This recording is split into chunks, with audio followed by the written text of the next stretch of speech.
Welcome to Table Flippers Podcast. Table Flippers is an outreach of Greater Works Christian Church here in Lancaster, California. I am your host, Robert Enos, along with Chippy the Chipmunk. If it wasn't for me, no one would listen to this show. It's all about Chippy. Get ready to be challenged, to be confronted with truth and reality, and get ready for a revolution. It's found at Table Flippers. Oh boy. Here we go again.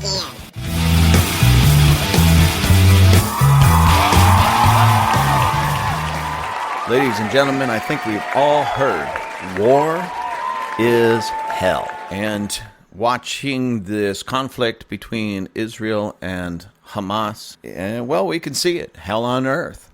We're watching as people are dying. We're watching as a city is being destroyed. We watched and we saw and heard how Hamas terrorists, marched into Israel and killed civilians, parents, grandparents, aunts, uncles, the elderly, killed and raped and maimed women, and not just murdered children, but murdered these little babies by beheading them, and at least in one case, putting a child, a baby, into an oven in front of that baby's parents, mother, and turning that oven on and baking that child alive. We heard of the horrors that these Hamas terrorists perpetrated against Israeli citizens there in Israel, in their own hometown, in their own homes. Some of them being burned alive, some of them being paraded down the street naked and then raped and then murdered. Children, young girls as young as 8 years old having their arm cut off by these terrorists. Young girls, women, being raped, gang raped, to the point that at least one of them had their pelvis broken because of the continued rape. We've heard of these things. And ladies and gentlemen, even though we know war is hell, that's not war. Okay, that's not war. Now, war is always ugly, and war always has some kind of course, I know this is obvious, so I'm going to say something that's so obvious it's going to be stupid, to be honest with you, but it has that negative part of it, that bad part of it. And we say automatically, yeah, it's the killing, it's the maiming. Yes, of course, but in every war, you look at World War I, you look at World War II, you look at the Vietnam conflict, you look at any war, and there's going to be some wrong reasons for that war. And a lot of people are saying, well, war is always wrong. Yes, it is. Like, let's look at this conflict that we're looking at right now. People say, it's wrong. Well, yeah, it is. It is wrong for people to cross the border illegally and start murdering, raping, killing, torturing the citizens of another country. That's wrong. Okay. Now, a lot of people say, well, it's wrong what Israel is doing. Well, on one hand, I would say I cannot stand it. I don't like it. But that's not the wrong part. They're making sure that never happens again in their country, at least by those perverts. Sick, disgusting, evil perverts. So, yes, war is hell and war is wrong. However, just as we can point out that there's the wrong side, the wrong component, the wrong reasons, we can also look at the right reasons for war. For instance, Israel. Now, before anybody says anything about me or about this, this whole thing has been bothering me because I have this I'm going to say young gentleman, who's on my Instagram. He is one of those trolls, that posts something and he trolls and he gets nasty and he starts cussing and everything. So I've been going back and forth with him for literally months now. But ever since this Israel-Hamas conflict, it's really heightened. He's a supporter of the Palestinians, because he thinks that they're just so, just nice people, and they're innocent and bad, wascally Israel. I'm actually going back to the Rush Limbaugh days, those wascally Republicans. So those wascally Israels, now doing all this war crime and killing children. Oh my gosh, they're killing children. But he can't bring himself to the place. I mean, this guy Again, ladies and gentlemen, as I said in my last episode, my mind processes things through kind of a comedic lens. Not because I'm trying to make light of everything, not at all. But sometimes it's difficult for me to stomach certain things if I can't see it through a comedic lens. Now, what I mean by that, again, and I know I explained it in my last episode, I'm not trying to make light or a war or people dying comedy. Not at all. That's not what I'm saying. But arguing with somebody who so foolishly and so ignorantly is pointing fingers at Israel because they're defending themselves and trying to put a stop to this nonsense once and for all, they're the bad guys.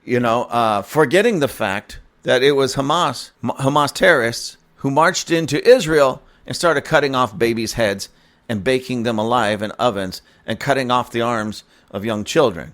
That's bad. But Israel's killing more people. So, and I heard Ben Shapiro talking about this in regard to the Nazis and when the Allied forces came in to fight against the Nazis in World War II. You look at the Nazis and how many people they had killed or that were dead because of them, whether it be the Holocaust of the Jews, 6 million of them, or the war in itself where they're invading other countries and killing the French people, killing Polish people and such. So at what point do if you say, look at, Germany just rounded up a bunch of Jewish people and killed, let's just say this number just to make it easy, 1 million of them so far, 1 million of them. And then they march into France and now 500,000 French people are dead because of this war, unprovoked war between France and Germany. So now they're responsible for 1.5 million deaths because they invaded this country and rounded up these Jews. So the Allied forces say, well, we got to stop this. We got to roll in there. We got to put a stop to this. We got to make sure that they never do this again. How many people did they kill? 1.5 million. Okay. Military, U.S. military, French military, English military. Listen, everybody, we got to keep a count. We can only kill 1.5 million Germans. That's right, only 1.5 million, because they killed 1.5 million. We can only kill 1.5 million. And once we hit that mark, it's life for life, pound for pound. We have to stop. All right? Is everybody clear on that? Is everybody clear on that? So can you imagine the Allied forces rolling into Europe, across Europe, France, and then into Germany, and they actually have bean counters at the front of the line with nothing else to do but to have these big binoculars looking out over the battlefield. Oh, 1 German down. Oh, 2 German down. 3 German down. 4 German down. 5 German down. Hey, how many of you guys up? We got 50. We got 100. Okay, tally it all up. Okay, we have 100,000 more Germans that we can kill before we have to stop to make it even. Okay? No, war does not work that way at all. As a matter of fact, in some foolish people's mind, it should work that way, but it doesn't. It doesn't, and nor should it. Do you know when you stop killing in a war? Once it gets and escalates to that problem, do you know when you stop killing? When you finish the job, and there's absolutely no way the enemy can come back, regroup, and kill another innocent life. That's when you stop. Whoa. What about the innocent people? Okay, let's get back to Israel and Hamas for a minute. So these Hamas terrorists, because that's what they are, but Hamas also is the leader, the government, if you will, of the Palestinians, Gaza Strip, Palestinian, all them, those Palestinian Arabs. And isn't it interesting, ladies and gentlemen, that so many people, think about this for just a moment, so many people are calling Israel apartheid. Okay, many are calling Israel the apartheid state. Okay, now the word apartheid, because I'm sure you've heard this. If you haven't used it, you've at least heard it by now. Many people calling Israel apartheid, saying they're the apartheid state. Now, ladies and gentlemen, listen, I have in my phone right now, in my hand, on my phone, this thing called a dictionary. It's a Merriam-Webster's dictionary. I actually downloaded it for free. And I decided just mere moments ago to open it up, type in apartheid. And now the definition for apartheid pops up. It's an amazing thing, ladies and gentlemen. It's an amazing tool. It's an amazing thing to have on my phone that I carry with me everywhere, literally everywhere, all times. This thing called a dictionary that could actually tell me the meaning of words.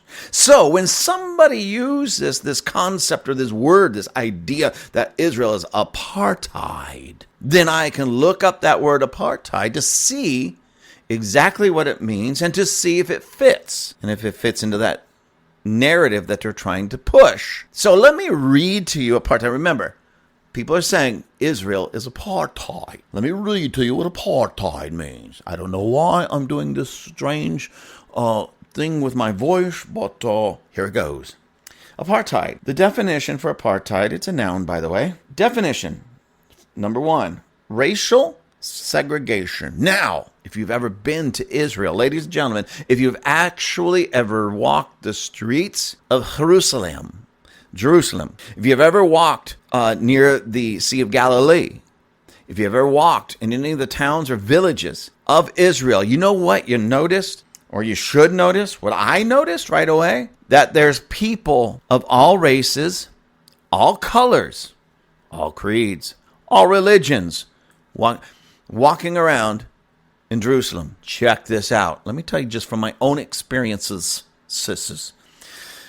When we were in Jerusalem, I've been there several times now. One of my most favorite places in all the world, anywhere in the world, is the Western Wall. And I'll just be honest with you, ladies and gentlemen, because there's so much prayer going on there, not only from the Jewish people that call Israel home, but from Christians all around the world, whether they be Pentecostal, Charismatic, Charismaniac, Baptist, whether they be from the United States, Mexico, whether they be from Nigeria or some other African nation, whether they be from anywhere, Europe, anywhere in Europe. Many of those Christians that go there to the Holy Land to see the land of their roots make it to the Western Wall.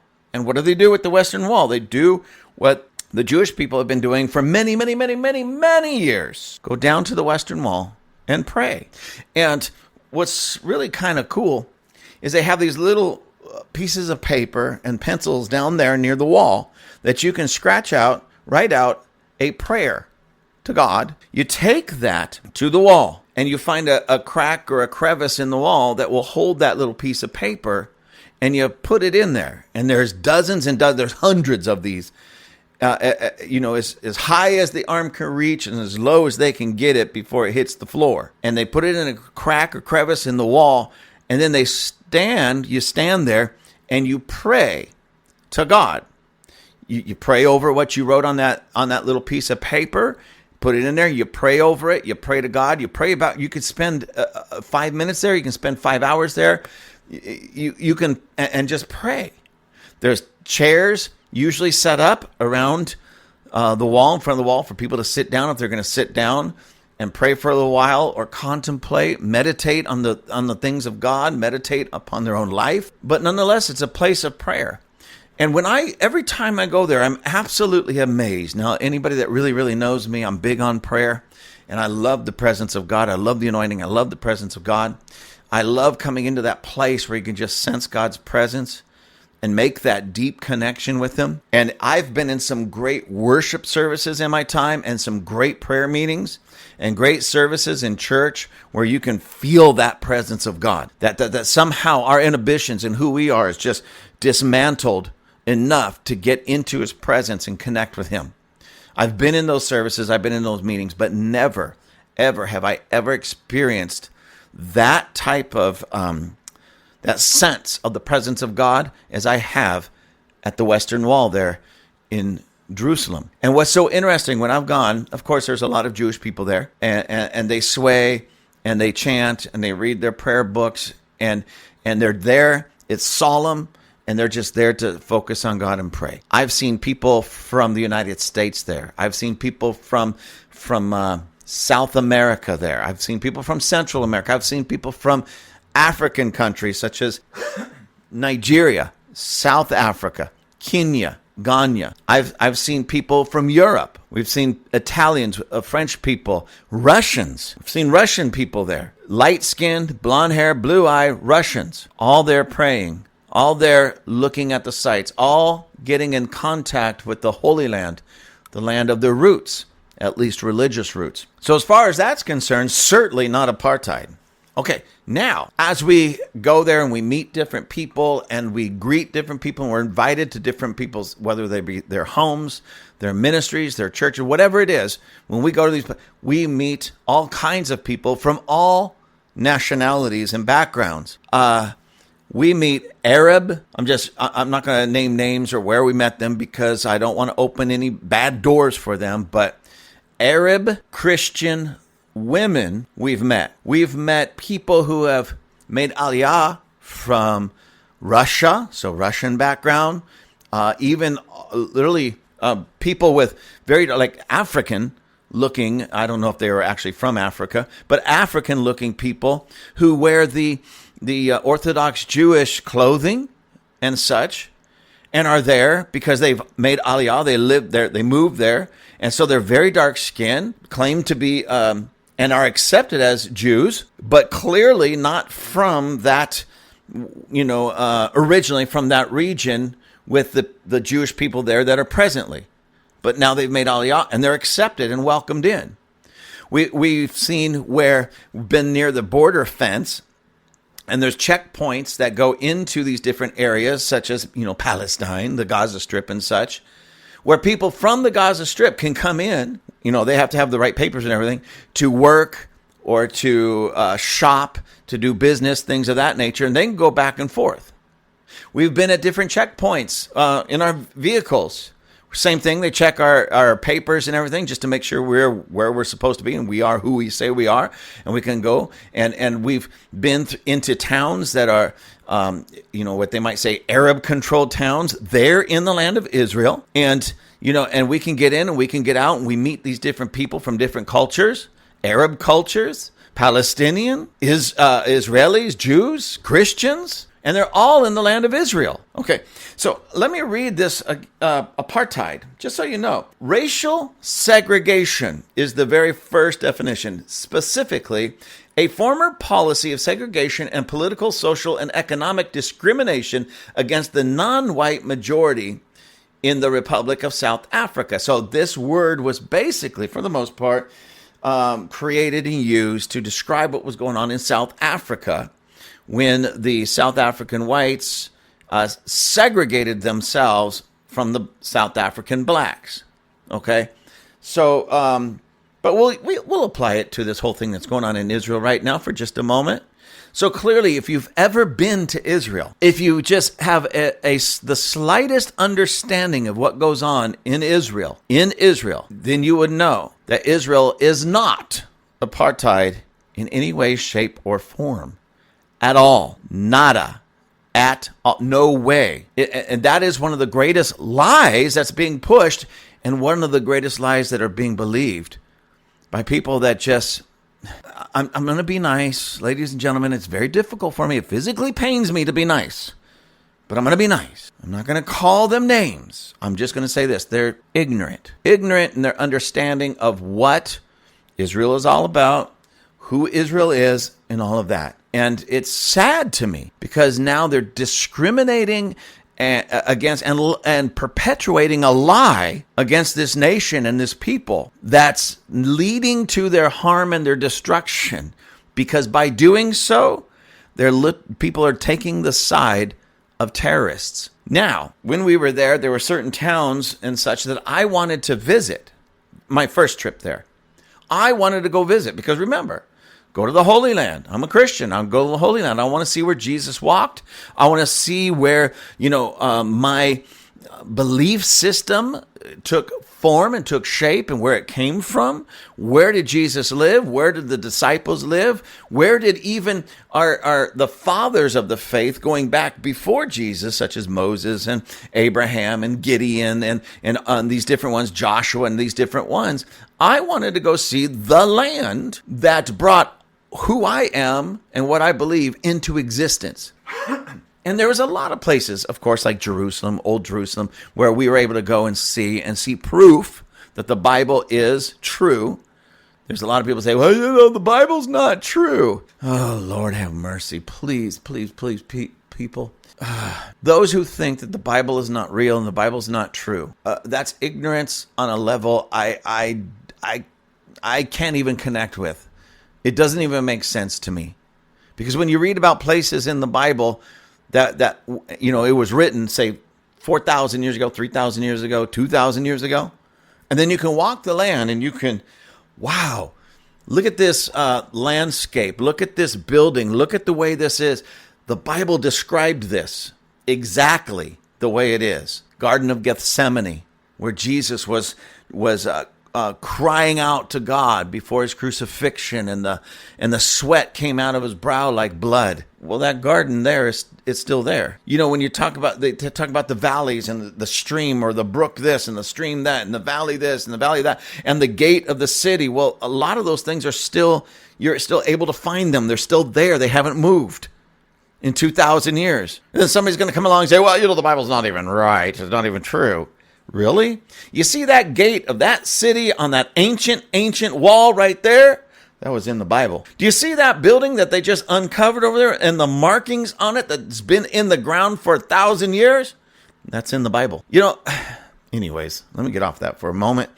Back to Israel being apartheid. Again, apartheid basically means segregation, separation, racial segregation, and that is not Israel whatsoever. As a matter of fact, I had the chance several years ago to meet the he worked for the ambassador. What do they call it?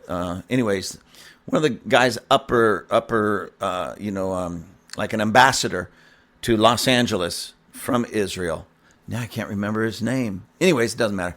I had a chance to meet with him and sit down in a room with a small group of Christians. And what he told me, he and the people that worked in his office, all Israelis. They're here for diplomatic reasons, but all Israelis, high-ranking Israeli officials. What did they tell us? He says our greatest allies in the world are not other countries. They're not other political figures. It's Christians. He says we're finally figuring that out, that it's Christians.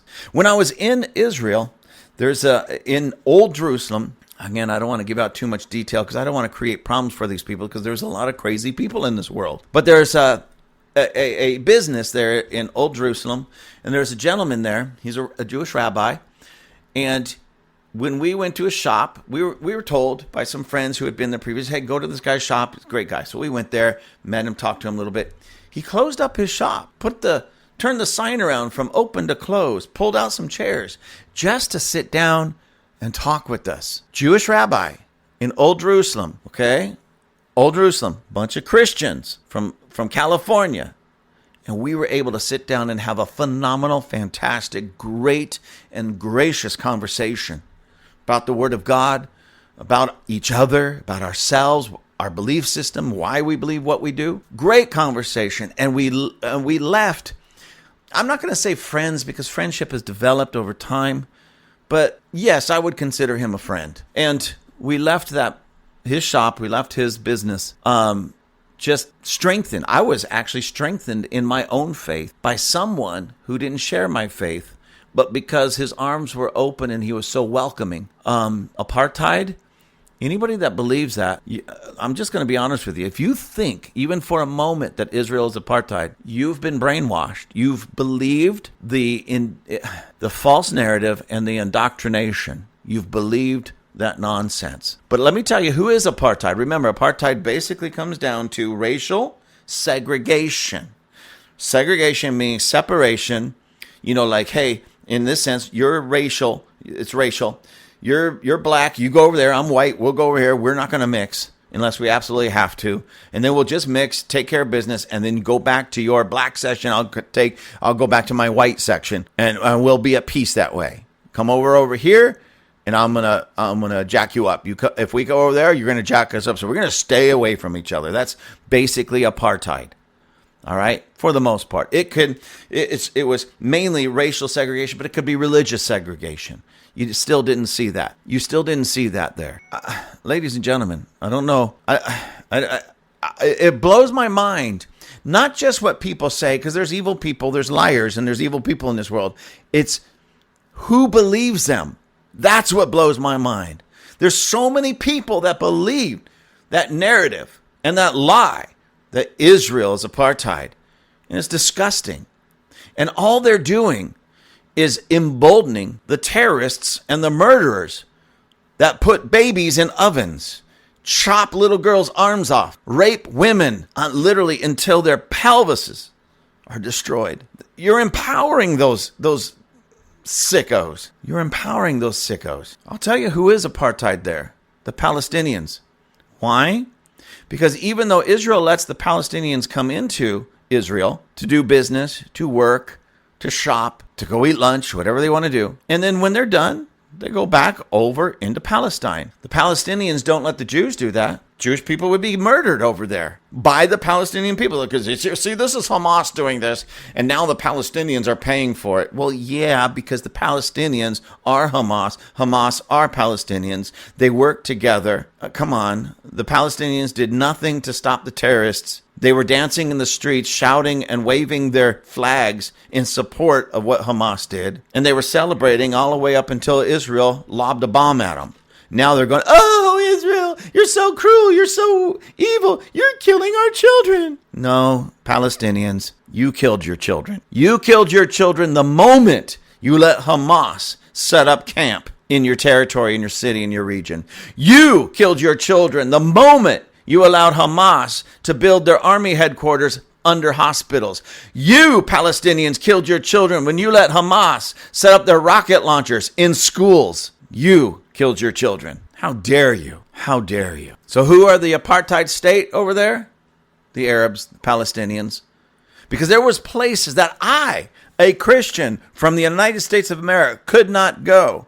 And they told me, you cannot go there. And I would say, why can't I go there? Because those people will kill you. You won't make it back alive. Why would they do that to me? I'm not part of this mess because you're not one of them. Who's the apartheid state? Palestinians, Gaza, Hamas for sure. That's who is apartheid. So those of you out there say Israel is apartheid, shut up. Go get an education. Learn something real. Turn off the BBC, turn off CNN, turn off the major news networks that's indoctrinating you and lying to you and giving you and feeding you falsehoods. Because all you're doing is supporting the wicked terrorists that have been baking children alive, cutting off their arms, cutting off their heads, and raping the women. You are part of that when you start believing and pushing a lie. It blows my mind. It blows my mind, ladies and gentlemen, just to see how this is happening. So this is what got me thinking about this whole concept and this idea of not just apartheid, but the falsehood, the lies that have been perpetuated throughout this whole conflict. This is from the Daily Wire, an article from the Daily Wire, and it says BBC. What does BBC stand for? I know it's the British, from England, British broadcaster something, British broadcasting something. Anyways, BBC. It's Great Britain's version of CNN for the most part. So you know that they're just, spot on 100% telling the truth all the time. That's sarcasm, ladies and gentlemen. BBC falsely accuses Israel Defense Forces of war crimes, then apologizes.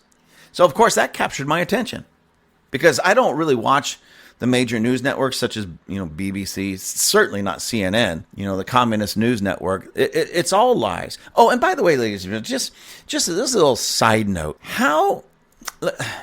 You see, in Islam, part of the Muslim religion, they have this thing, this idea. They have this concept. And I don't know if I'm pronouncing this correctly because I don't know Arabic. I'm not an Islamic. But it's tikya.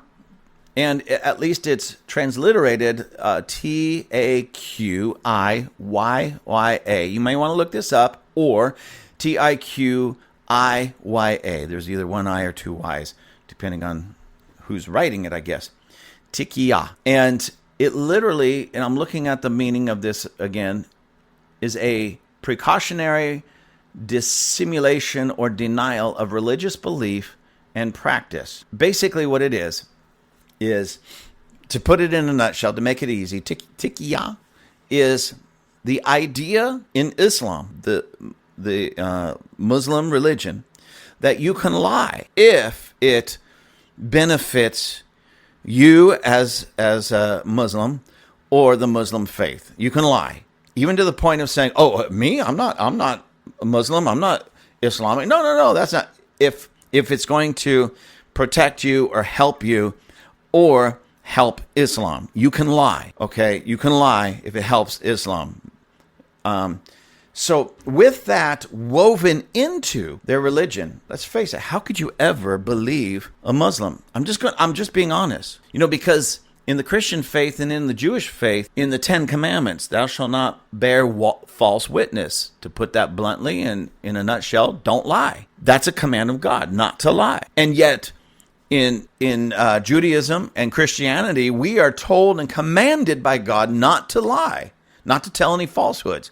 Yet it's the opposite with the Muslims. In Islam, you can lie if it benefits you as a Muslim or the Muslim faith. You can lie. Go ahead and lie.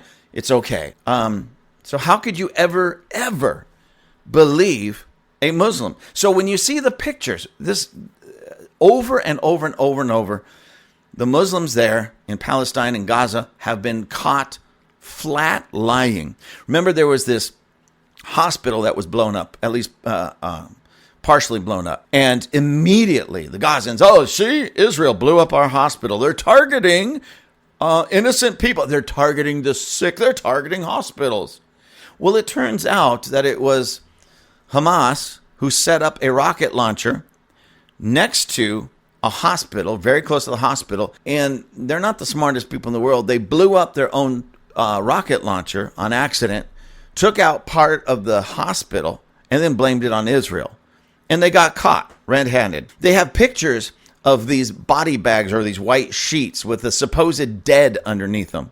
And people around crying, and it's almost like, very surreal. And it's like everybody's crying and everybody's, just going crazy, blaming Israel. And then, you'll see people scratching their nose in the body bag or underneath the white sheet, or at one point they were carrying the body like they were going to take the body out to bury the body, and everybody's crying and everything. They got the body there under a white sheet, and then they look up, and here comes Israel, the military. So they put the bodies down and they take off running. Well, the people under those sheets pulled the sheets down, saw the IDF coming. They jumped up and took off running. In other words, they weren't dead. They weren't even harmed. There's another video of a mom coming to the hospital because she heard her son was taken to the hospital, and she busts into the room. He's wrapped up. His head's all wrapped up in gauze, and there's blood stains on it, and he's got blood stains on him. And she's like freaking out. What are you doing? What are you doing? What's going on? What's going on? And then somebody grabs the gauze and takes it off his head, and his head's fine. And he's caught telling his mom, "Mom, chill out, calm down. It was just for the camera." How can you believe anybody who claims to be Muslim, an Islamist, as long as they have this tikya ideology that tells them, go ahead and lie. Go ahead and lie. If it's going to help us, you can lie. Nothing they say has any credibility anymore. Nothing. And then there's people, and they say, Israel is apartheid. And then what happens? People in the West, Israel is apartheid. These poor Palestinians who did nothing to stop Hamas, who did nothing to alert people in Israel or other parts of the world to Hamas and what they are planning and what they are doing, who allowed these poor Palestinians, who allowed Hamas to build military headquarters under their hospitals and put rocket launchers in their schools where their children go to school. Poor Palestinians. Anyways, back to this Daily Wire. BBC falsely accuses Israel Defense Forces of war crimes, then apologizes. And this is by Hank Berian, November 15th, 2023. Oh, that's today. I didn't realize this came out today. And there's a picture on this with some people. It looks like they're probably in Great Britain somewhere, and a gentleman's holding up the sign, a red sign that says, BBC, if the king can call Hamas terrorists, so can you. Another gentleman has a Israeli flag draped over his shoulder, and he's holding up a big sign, and across the top says kidnapped, and it has a picture of a two-year-old Israeli. I can't tell if it's a boy or girl, but a 2-year-old, and I'm just reading it, Aviv, 2-year-old Israeli, who was kidnapped by Hamas and is held somewhere in Gaza. This article says the BBC, which has presented an editorial slant against Israel for years, was forced to apologize Wednesday for falsely accusing Israel Defense Forces of committing war crimes in its attack on a Hamas command node at the Al-Shifa hospital in Gaza. A BBC presenter falsely claimed twice on air that Reuters had reported that the IDF had targeted medical teams as well as Arabic speakers, instead of what Reuters actually reported, which was that the IDF had included medical teams and Arabic speakers on its team. And by the way, I was reading somewhere else that when the IDF, the military, went in, they're going to take this hospital. Why?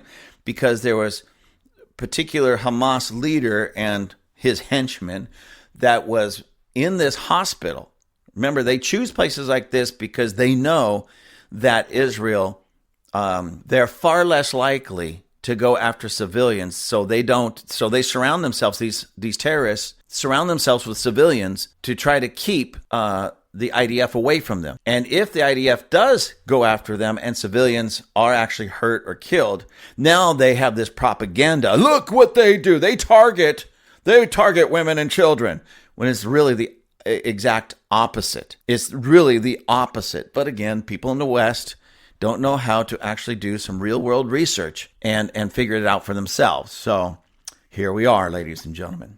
So the IDF goes in to this hospital and they take along with them medical teams, and they take along with them Arabic speakers. Now they take medical teams to make sure that the people that are sick and suffering and hurt in this hospital get the best care possible, okay?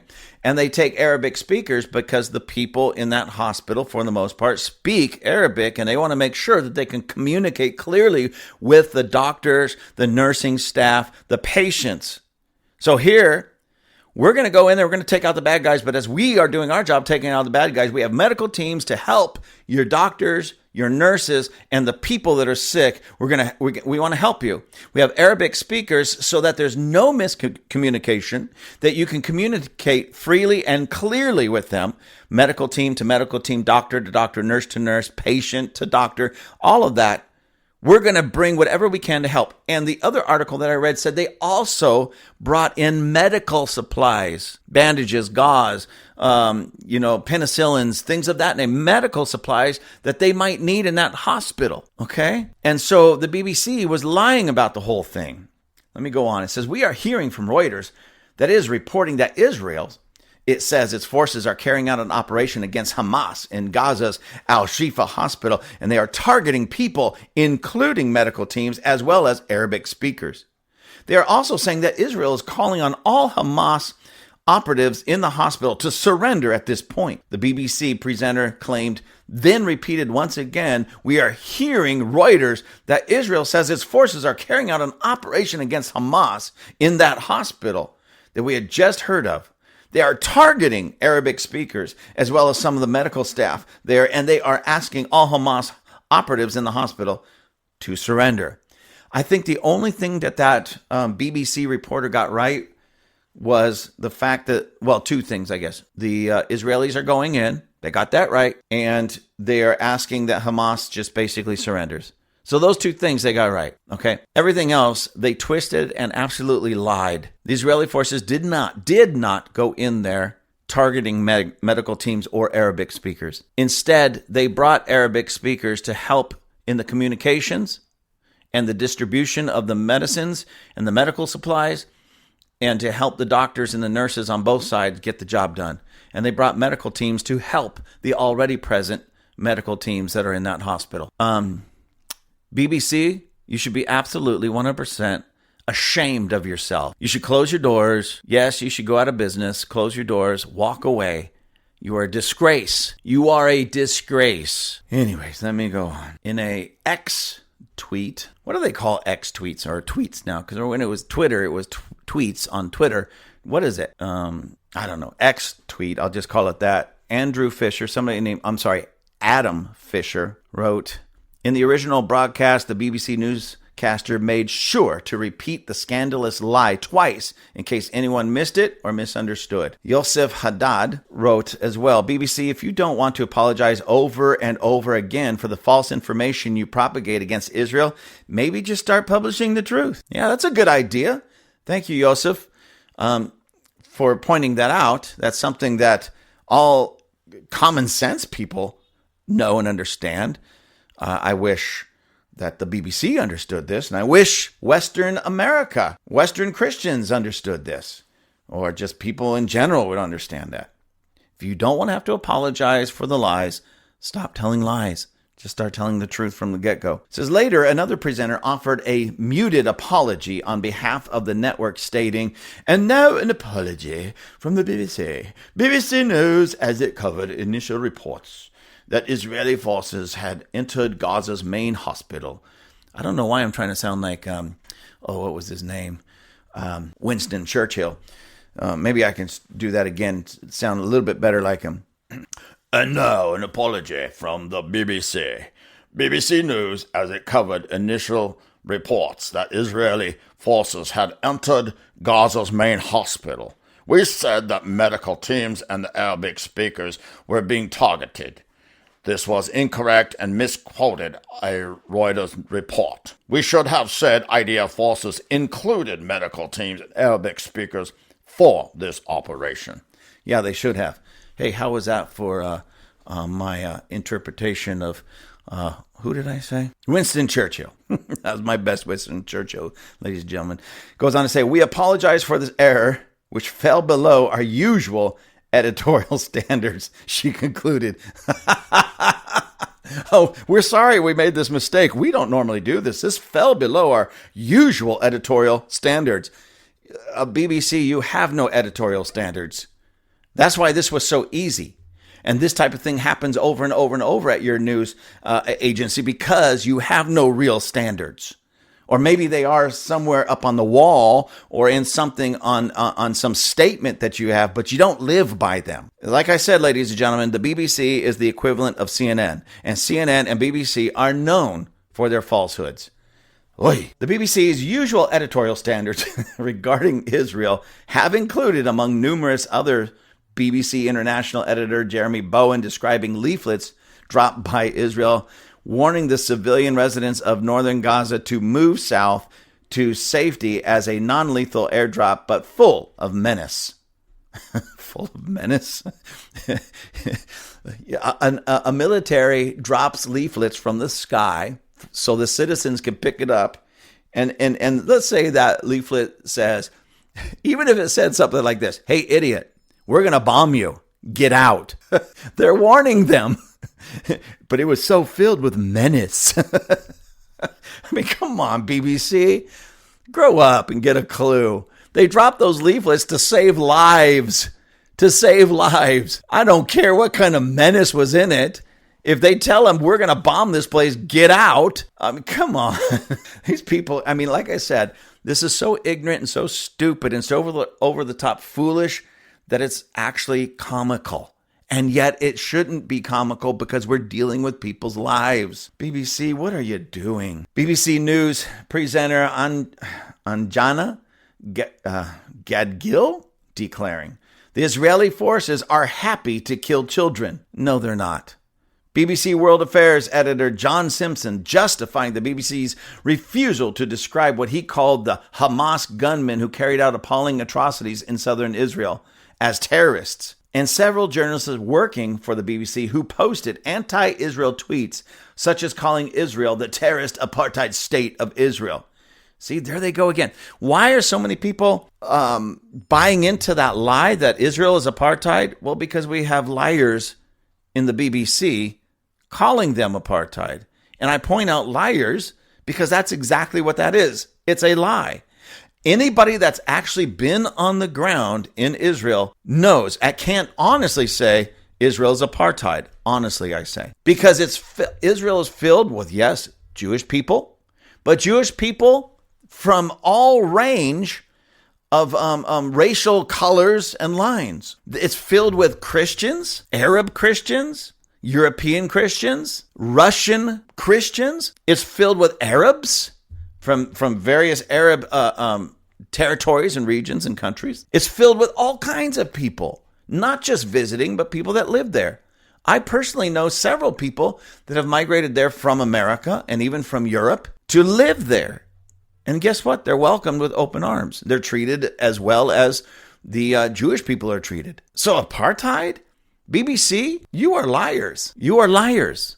And you know it. You sick, disgusting liars. And all of you who, whether it be CNN, BBC, MSNBC, even Fox News, buy into the garbage that they're spoon feeding you. Stop. You're smarter than that. Or I hope you are. I hope you are. I hope you can figure these things out. This is just lie after lie after lie. Anyways, the last part of that says, the BBC, who posted anti-Israel tweets such as calling Israel the terrorist apartheid state of Israel, and another that labeled all Israelis terrorists. Really? Who are the ones that marched across the border and started killing citizens? Oh, that's right. It was the Palestinians, the Hamas. Who was cutting off babies' heads? Oh, that's right. Palestinians, Hamas. Who was baking children in front of their parents? Oh, that's right. It was Hamas. Yeah, terrorists. Who didn't go in and start fighting against this wickedness until there was a declaration and leaflets dropped so innocent people can get out of the way? Oh, that was Israel. Who, when they took a hospital where Hamas was hiding, brought medical teams in, medical supplies, and Arab-speaking people to help in the communication and help the people in the hospital. Oh, that's right. That was the Israelis. Who was hiding in there using sick people as human shields? Oh, that's right. It was the Palestinians. It was the Hamas. Yeah, that's right. Who blew up their own school and blamed somebody? Oh, that's right. That was Hamas. That was the true terrorists.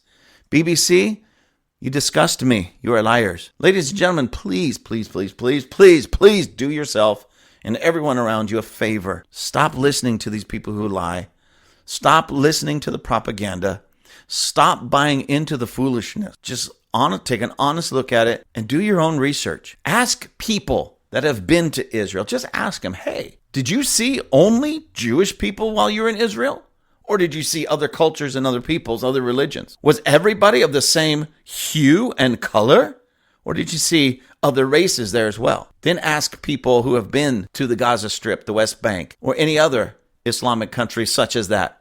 Ask them how many different religions they saw walking around the street. How many? Did they see mosques and churches and synagogues and temples? Or did they just see mosques in those countries? And then you come back and tell me who the apartheid state is. Do your research, ladies and gentlemen, and it's not that hard. It's not that hard at all. Not that hard at all. Do your research. This kind of wickedness, this kind of foolishness has got to stop. Because when you believe a lie, especially in regards to these types of things, when you believe a lie, you empower the wicked. You empower terrorists. When you believe a lie, you empower the murder and the beheading of little babies, little boys and girls. We need to stop for just a moment, find the truth, learn the truth, push the truth, and support the righteousness and support Israel at all costs. Because, ladies and gentlemen, unless we get our act together, that might be us very, very soon. Thank you for joining us at Table Flippers. Please email me at gwccrobert@gmail.com, gwccrobert@gmail.com. Now go out and have a table flipping day. Oh, brother, how cheesy. Should I have said have a chipalicious day? Chipalicious. Now you're talking. Say goodbye, Chippy. Say goodbye.